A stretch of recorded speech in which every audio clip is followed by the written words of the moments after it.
प्रतापगढ़ में कानून व्यवस्था को खुली चुनौती, भगवा गमछाधारी हमलावरों का हाई वोल्टेज हंगामा। जाओ जाओ जाओ चले जाओ चले जाओ चले जाओ बेकार থাকো নি যাও চলে যাও বেকার তোমাদের মাথা তুমি নিয়ে চলে যাও বেকার এখানে আনো নি এটা কুরবানির হাট।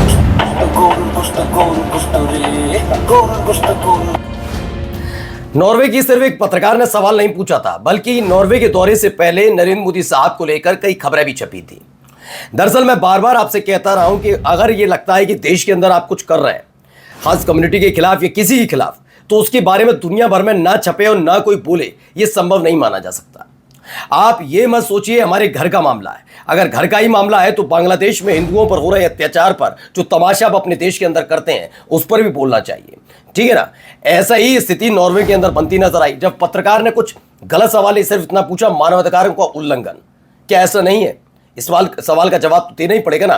आप यहाँ के पत्रकार तो सवाल नहीं पूछते तो वहीं के ने पूछ लिया।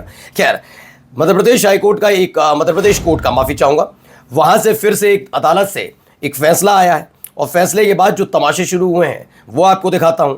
और भी कई महत्वपूर्ण खबरें हैं कि कैसे पश्चिम बंगाल में मुसलमानों को लेकर एक के बाद एक घटनाक्रम घट रहे हैं। कौन कहां कैसे क्या कर रहा है, एक एक चीज आज आपको दिखाने जा रहा हूं। नमस्कार, मैं हूं प्राज्वल गौतम और आप देख रहे हैं the live TV. The live TV, सच सबसे आगे।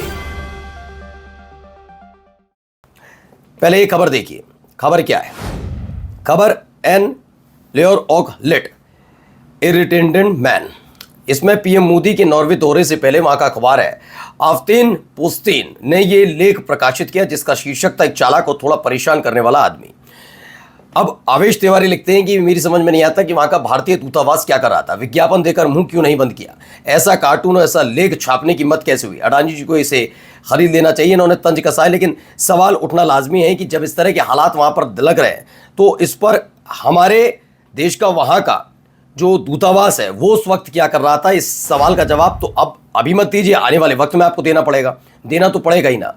चलिए अब यहां थोड़ा देखिए कि ये सब तमाशे होंगे तो सवाल तो उठेंगे जल्दी।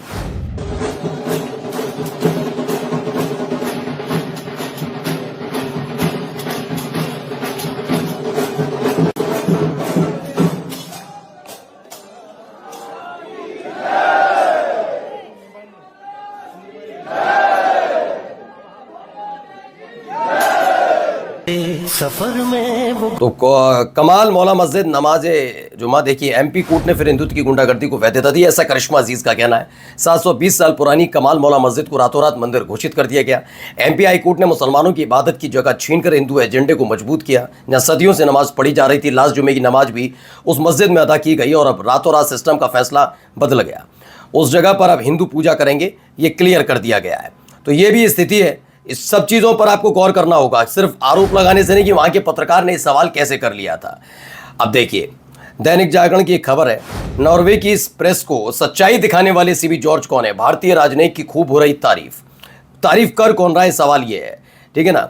अब बस भी करिए, कितना नुकसान करिएगा देश की छवि का। जय हिंद। मनोज कुमार झा लिखते हैं। और ये बात इसलिए और महत्वपूर्ण हो जाती है दोस्तों, क्योंकि जब जिस स्तर पर आकर ये सारी बातें कही जा रही हों कि हमारे जो ये भाई साहब थे उन्होंने सीबी जॉर्ज जिन्होंने क्या जवाब दिया और ये दिया, जवाब देना एक अलग चीज़ है और जवाब किस लहजे में दे रहे थे और क्या बता रहे थे, सवाल क्या था, उसका जवाब क्या था, ये भी हमें तलाशना होगा, ठीक है ना। तारीफ कौन कर रहा है ये भी बता दीजिएगा जरा। और जरा ये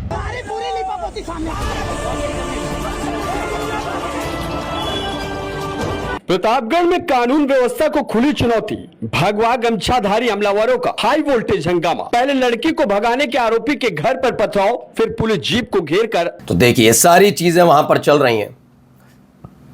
बजरंगियों के प्रताप से थरथराई प्रतापगढ़ पुलिस। आज ऐसे गुंडों पर सख्त कार्रवाई नहीं हुई तो कल यही अराजकता तो पूरे जिले में कि शांति और सुरक्षा के लिए बड़ा खतरा बन जाएंगे। वर्दी का सम्मान और कानून का डर दोनों जरूरी हैं, लेकिन किसके अंदर है वर्दी का सम्मान और कानून का डर? जरा आप खुद इन तस्वीरों को देखकर अंदाजा लगा सकते हैं जहां पर खुलेआम वर्दी को चुनौती दी जा रही है। आप अंदाजा कि क्या हालात बना दिए हैं देश के, है ना।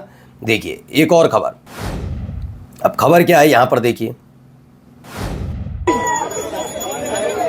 যাও যাও যাও চলে যাও চলে যাও চলে যাও চলে যাও বেকার থাকো নি যাও চলে যাও বেকার তোমাদের মাথা তুমি নিয়ে চলে যাও বেকার এখানে আনো নি এটা কুরবানির হাট, এটা কুরবানির হাট। এখানে যে কিনবে সে কাটার জন্য কিনবে, তাই তোমাদের মাথা তুমি কাটার জন্য এখানে এটা কাটার জায়গা, এখান থেকে কিনলি সে কাটবে।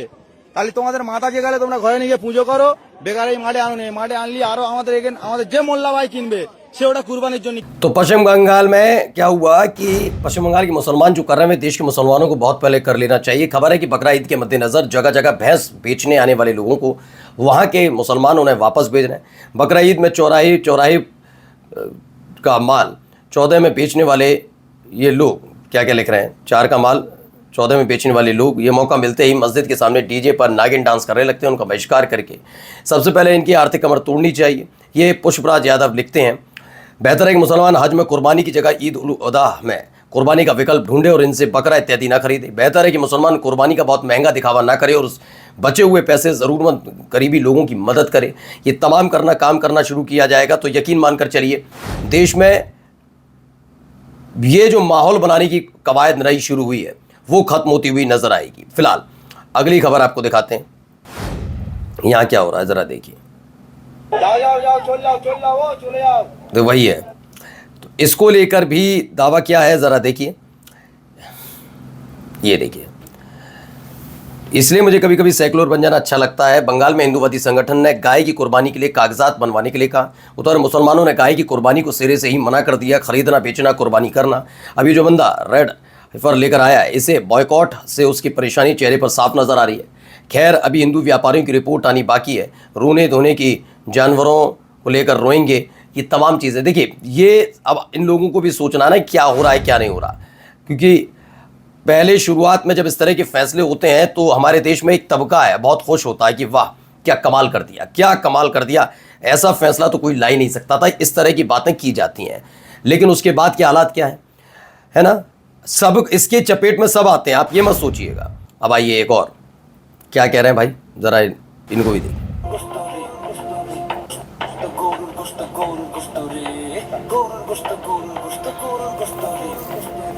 এই শুভেন্দু আমার সামনে কুরবানির দিনে 1 বাটি না 2 বাটি না 3 বাটি গরুর গোশত খেয়েছে। 3 বাটি কোথায় খেয়েছে? পশ্চিম মেদিনীপুরে শাহাবুদ্দিনের বাড়িতে। तो बता रहे हैं ये कि इनके ही सामने कई बार शुभेंदु ने एक बार नहीं 2 बार नहीं कई बार कुर्बानी दी, और अब वही इस तरह का ईद उल अदा लास्ट ईयर में दिया वेस्ट मिदनापुर में शुभेंदु अधिकारी ने अटेंड की थी, और शुभेंदु शाहबुद्दीन के हाउस के घर पर खाना कायदा कंज्यूम बीफ, ऐसा दावा है कि बीफ भी खाया था इन्होंने। लेकिन आज ये बता रहे हैं कि ये नहीं वो नहीं, तमाम चीज़ों के बारे में बात कर रहे हैं, लेकिन तब इनका ज्ञान और इनका वो सारी चीज़ें कहाँ चली गई ये पूछा जा रहा है। क्या आइए यहाँ पर देखिए, एक अलग गाना बन गया है भाई, गाने का चूंकि मैं थोड़ा सा सुनवा पाऊंगा। हाँ मैं भी कॉकरोच सिस्टम तेरी खराब मेरी बदली ना सोच, मैं भी कॉकरोच। तो मैं भी कॉकरोच नाम का ये गाना आया है, और उसके बाद we suspended your account I am cockroach नाम का इंस्टाग्राम अकाउंट हटा दिया गया। क्यों? क्योंकि इस तरह का तो बड़ी डरपोक सरकार है, कॉकरोचों से डर गई, पेस्टिसाइड छिड़कने लगी। लेकिन उसे पता होना चाहिए कॉकरोचों में गजब की जीविशा होती है, वे मरते नहीं बने रहते हैं, ऐसा ये कह रहा है। खैर और ज़रा सुनिए यहाँ क्या हुआ, यहाँ भी सुनिए। Hvorfor skal vi kalle dem et demokrati når de ikke har en fri presse, og Modi har ikke holdt en pressekonferanse i sitt eget land på 12 år? Er ikke den frie pressen en del av et demokrati lenger? Jo, det vil jeg si. Helt åpenbart. Og det er sikkert sider ved presse i India med 1,5 milliard mennesker, mange ulike kulturer, religioner osv. som ikke er lik med vår. Men det er et land som... तो इन्होंने prime minister जो रोजगार है वहाँ के Norway के, उनसे पूछा India is a democracy when the Indian prime minister has not had a press conference in 12 year at home, is not a free press important to democracy any more. ये लगातार सवाल कर रही हैं और यही सवाल इस देश के पत्रकारों को बुरे लग रहे हैं। नमस्कार। द लाइव टीवी, सच सबसे आगे।